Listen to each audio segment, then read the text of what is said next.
Hello, this is Richard Wilson with the Family Office Club, and today we're doing a member spotlight video interview with Taylor Woods from Urban Commons. Welcome, Taylor. Thank you very much, Richard. So if you were to describe your hospitality firm in kind of a sentence or a one-liner, what is it that you do? So we do hotel properties. We're in the hospitality business. We have a team in Century City, Los Angeles of 40 experts, asset managers. We've grown our business over the last dozen years. We started at the peak of the recession, focused on growing a hospitality portfolio in a meaningful way.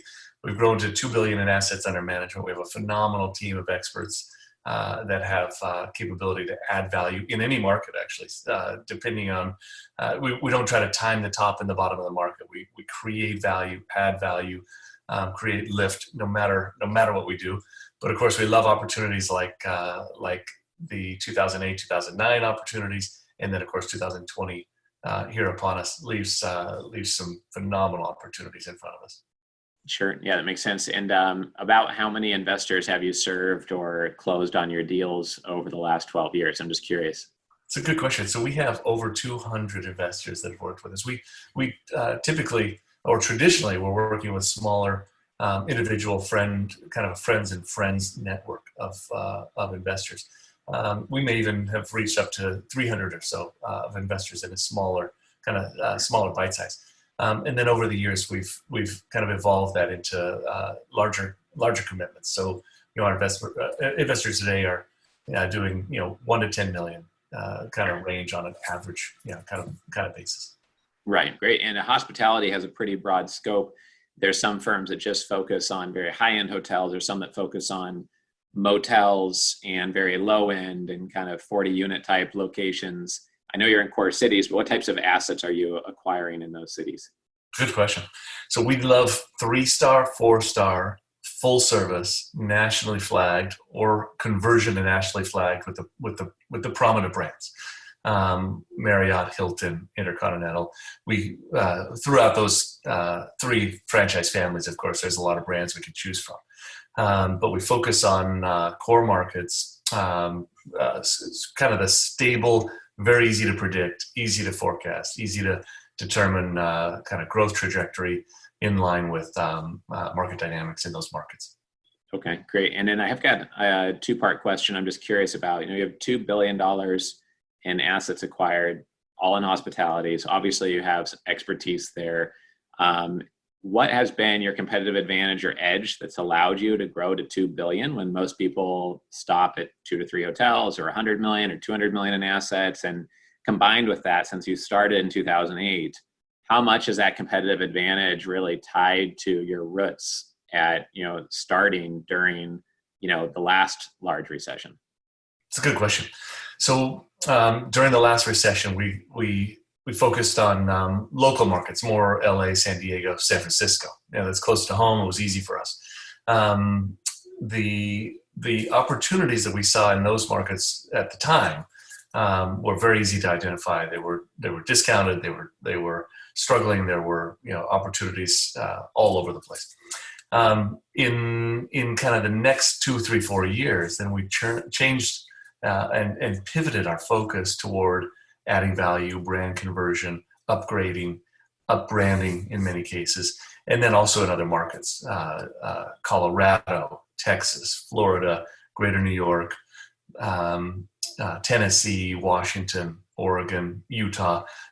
We just created a little bit of a focus on identification of kind of the individual underperforming asset in kind of in a media market or in those markets, and for whatever reason that one had fallen behind the rest of the competition, making the capital infusion necessary to create an enhanced offering became pretty substantial. I'll give you one example. We bought the Holiday Inn Resort in Orlando. It's across the street from kind of the entrance of Disney World. Wow. At the time, it was independently flagged. It was running as a kind of a non-branded hotel, and it was performing about 25% behind the competition in terms of occupancy. So the demand just wasn't there. So we spent about $30 million in renovation. We brought in Holiday Inn Resort and Suites, which was the perfect kind of family product for that area. A Right. little different than some of the other Hiltons and Marriotts and Sheratons and Westons and some of the others that we focus on in other markets. But the perfect market in that perfect product for that market. Yeah, that's great. That's an amazing location to have in terms of foot traffic. I mean, I know right now during COVID might be the one exception, but I know they're staged opening right now, and I'm sure Yeah, things will be getting back to that's right. busy real soon if it goes anything like China has with their reopening. So That's right. congrats on that buy. That's excellent. So if you sometimes are looking for those that are underperforming, what's your value add process? It sounds like sometimes you do a 20, $30 million renovation to reflag it and get it to the standards that are required, I would guess, by Holiday Inn is one part of your value add process. Is there anything that would not be obvious about your value add process or unique about it, or it's been core to your guys' success that you'd like to share? Sure. So, and by the way, now in 2020, we see a repeat of what we saw in 2008. So this is kind of the time we've been waiting for. We've expected some sort of an opportunity, some sort of downturn, some sort of cycle. And as you know, hospitality is the first to decline, and it's the first to recover if you look at all the sectors in real estate. So if you compare 2008, 2009 to today's market, then by 2021, sometime during 21, those opportunities will have passed, and Right. hotels will be performing, and discounted opportunities won't be there. So what we do is, no matter what the economic cycle, of course, we love opportunity to buy at a discount and distress, which we're doing now. And we have a big pipeline. We have a couple of very, very prominent assets that we have in escrow right now. But when we make an acquisition, what's subtle is we'll change management, we'll change some of the shared. What we create are shared services divisions through revenue management, accounting, other kinds of things where you pull cost out of the property. We'll find some low-hanging fruit. So even if we're buying a property that is fully renovated in pristine condition, we'll find savings. We'll find reduction in cost at the property level.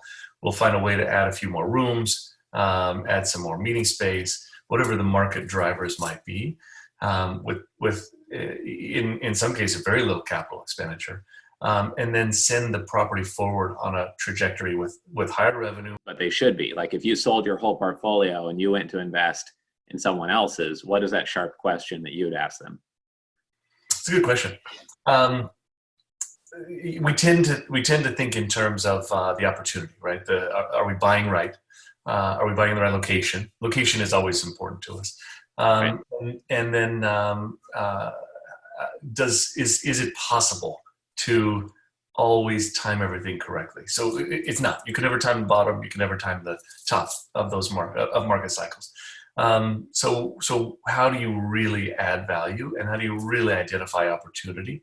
And I think that's partly proven by track record.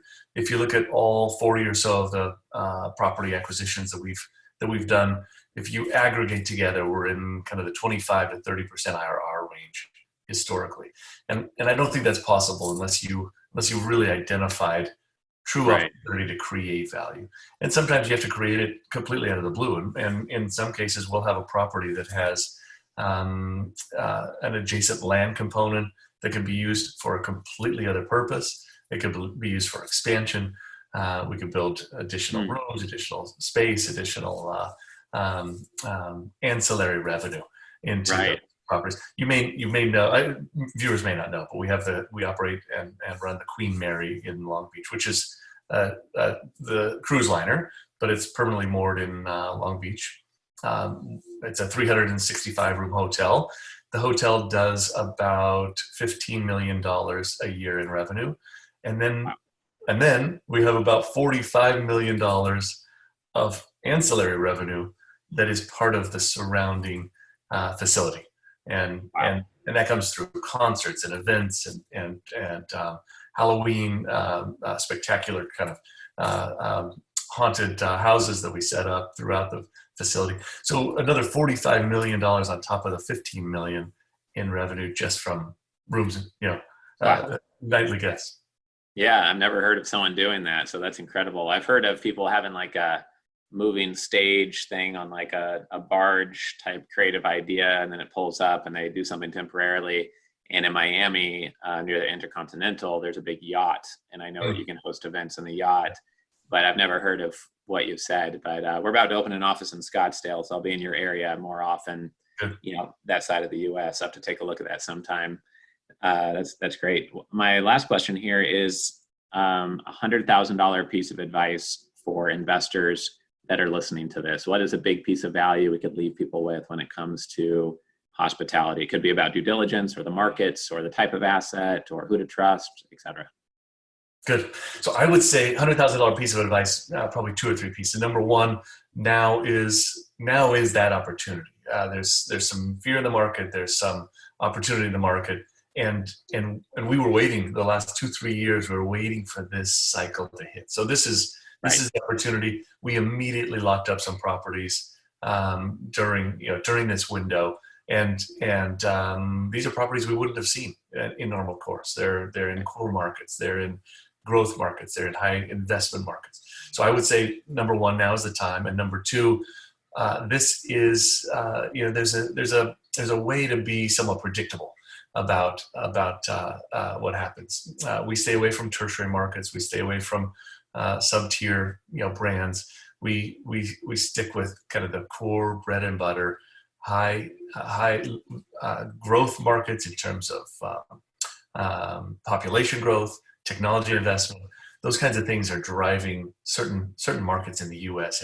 in a significant way. And then there are other cities that are really slowing down and dying, and there are other pockets that are struggling. And I think those two together are kind of a surefire formula, no matter what the cycle. Right. And in hospitality, if you're holding a property during a slowdown or during a dip, but you're in a good location and in a good market, your cycle is 6 months, 9 months, 12 months. Then you're kind of back to steady performance. If you look at 2010 and 2011, or 2009 to 2010, in the markets where we're buying, in both of those, from one year to the next, we were already setting peak performance records within 12 months in every case. Great. Awesome. Yeah. Congrats on that. And, if someone's watching this and they have a family hospitality asset and it fits some of the description Taylor's looking at, we've had deals get done within the family office club where there was an asset that's been in the family for a couple generations. Maybe the money isn't there to recapitalize it and reflag it, et cetera. If you have a portfolio of hotels because you're a hospitality GP and right now you're looking around and there's an opportunity to sell or recapitalize your portfolio, or if you're an investor that wants to connect with Taylor and learn more about their platform and Urban Commons, then I'd encourage you just to reach out and at least share notes and see if there's a connection and way to work together. Taylor, what's the best way to get in touch with you? Where's your website, or what do you prefer in terms of communication coming towards you? Sure. So email is easy, and I can loop in our staff for support on anything that people would like. Our website is urban-commons or urban-commons.com.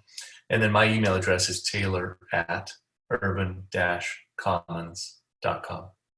Great. Now, some people might be listening to this on the podcast, and Taylor spells his name Taylor.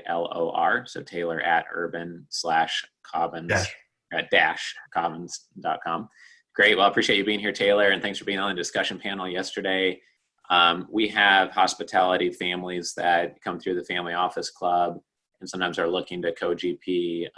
I just thought of one client I have in Dallas that we just closed a 9-figure deal with, and I think that they would be 8-figure deal with. I don't want to overstate, and they're looking for partners such as yourself to work with. So I'll follow up with you and Marco and get you in touch with them as a next step. But thank you for your time here today.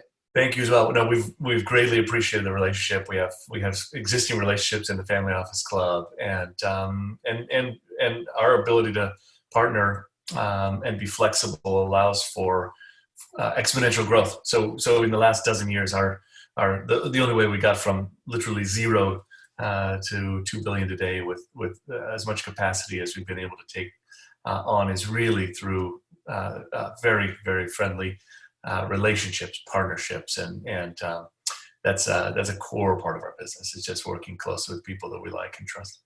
Sure. That's great. Yeah. Well, happy to get to know each other better and hopefully be meeting in person sometime in late Q4 or Q1 if everything permits.